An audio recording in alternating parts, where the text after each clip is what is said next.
Bonjour à tous, bonjour Philippe Bonjour. Tabarot. Ce matin, ce n'est pas la neige qui bloque, mais les tracteurs. l'A13, l'autoroute de l'Ouest, est fermée en direction de Paris. Oui, la 13 est fermée depuis ce matin, et notamment les deux tunnels qui permettent l'accès à Paris, le tunnel Ambroise Paré et le tunnel de Saint-Cloud, par rapport à l'action des agriculteurs. Déjà, un bouchon d'environ 150 km s'est constitué.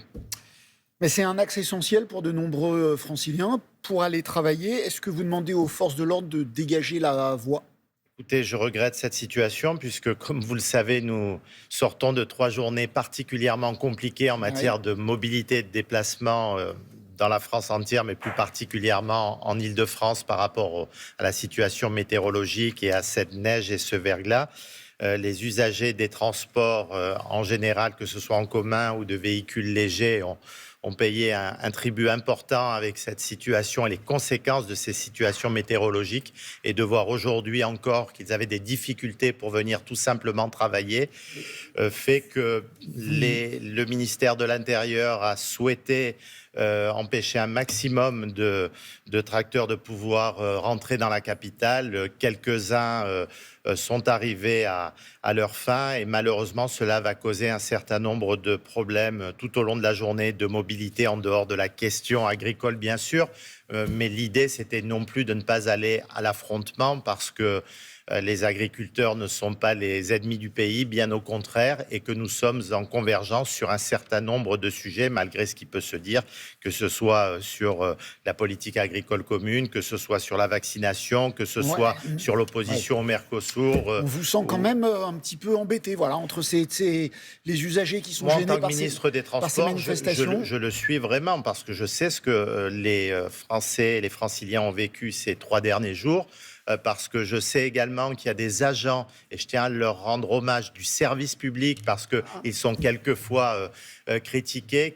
7500 pour les agents des routes dans notre pays, 600 en Île-de-France, qui ont travaillé jour et nuit depuis dimanche pour pouvoir permettre de circuler dans les meilleures conditions Sur la possibles, 13. et qui sont encore mobilisés sur nos routes nationales, sur nos autoroutes, où les agents Sur des la 13, départements sur la 13, vous ne m'avez la pas voie. répondu. Est-ce que Oui. vous demandez à votre collègue Laurent Nunez de tout faire pour que la voie soit dégagée le plus rapidement possible? Moi, vous savez, pendant ces 3 jours, j'ai eu une obsession, c'est l'obsession de la sécurité. Bien sûr que la question de la fluidité était importante pour moi, mais je ne souhaitais pas de blocage. Je ne souhaitais pas de voir des scènes comme on a pu en connaître en 2018 ou en 2024, de personnes qui dormaient dans leur véhicule la nuit parce qu'ils ne pouvaient pas rentrer chez eux. Alors Tout le monde a dormi chez soi cette fois-ci. Exactement, et c'est quelque part la meilleure des nouvelles, même si je reconnais qu'il y a eu des ralentissements dits records, parce que nous avons dû prendre des décisions fortes et qu'on pèse à chaque fois. Vous savez, c'est facile de dire depuis son bureau, on va limiter la vitesse à 70 km/h, on va interdire à tous les poids lourds de circuler, on va conseiller aux personnes de rester à domicile et d'être en télétravail. Certains ne peuvent pas le faire. Des travailleurs, comme on les a appelés pendant le Covid, de première ligne, dont la présence est indispensable. Mais ces décisions, quand on a eu à les prendre avec le préfet de police et les différents préfets, c'est des décisions qu'on a prises pour des questions uniquement de sécurité, et même quelquefois contre la fluidité du trafic. Et vous comprenez que des tracteurs aient pu rentrer dans Paris? Écoutez, le ministre de l'Intérieur aura à s'expliquer sur ces questions. Beaucoup de tracteurs ne sont pas rentrés dans Paris, sont tout autour de Paris, Aucun comme ne vous le devait rentrer. savez. Écoutez, en tout cas, il est clair que les scènes d'affrontement avec les agriculteurs sont des scènes que nous ne voulons pas voir. Et comme je l'ai dit, les agriculteurs ne sont pas nos adversaires, ne sont pas des Mieux vaut délinquants. quelques tracteurs dans Paris que des scènes d'affrontement. Mieux vaut le dialogue. C'est ce qu'a fait le président de la République en les recevant régulièrement. C'est ce qu'a fait le Premier ministre. C'est ce que fait ma collègue Annie Genevard à l'agriculture. Et j'espère que tout le monde reviendra à la raison après cet épisode un peu difficile de ce matin. En tant que ministre des Transports que je suis, je ne vous le cache pas. Je précise que ce que l'on voit, ce sont des images en direct des tracteurs, donc à l'Arc de Triomphe, comme vous le voyez. La tempête Goretti s'annonce dans l'Ouest. Quelles conséquences? Tous les trains arrêtés en Normandie?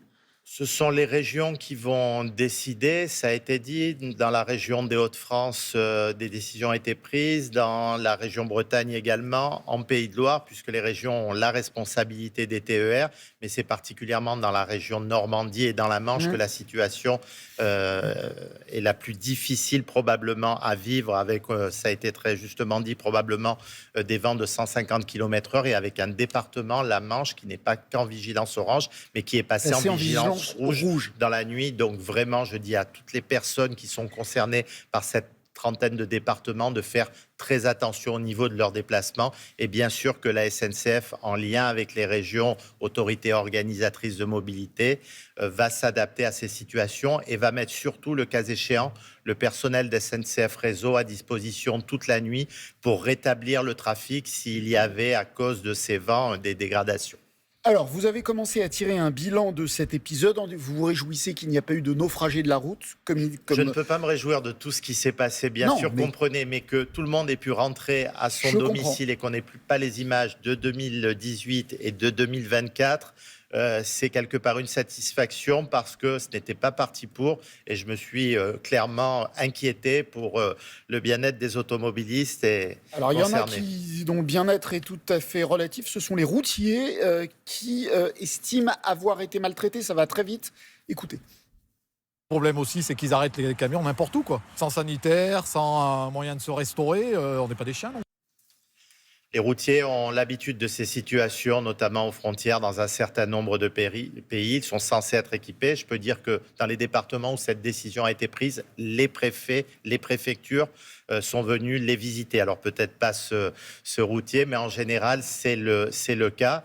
Et on l'a fait également, je vous l'ai dit, par mesure de sécurité, parce qu'on s'est aperçu que dans les endroits où on a eu les plus graves accidents, que ce soit dans les Landes, que ce soit sur l'autoroute A8 hier matin, c'était des endroits où la circulation des poids lourds était permise. Et dès qu'il y a un accident, le poids lourd se met en portefeuille et bloque totalement toute la circulation avec les conséquences que ça a et les milliers de kilomètres de bouchons.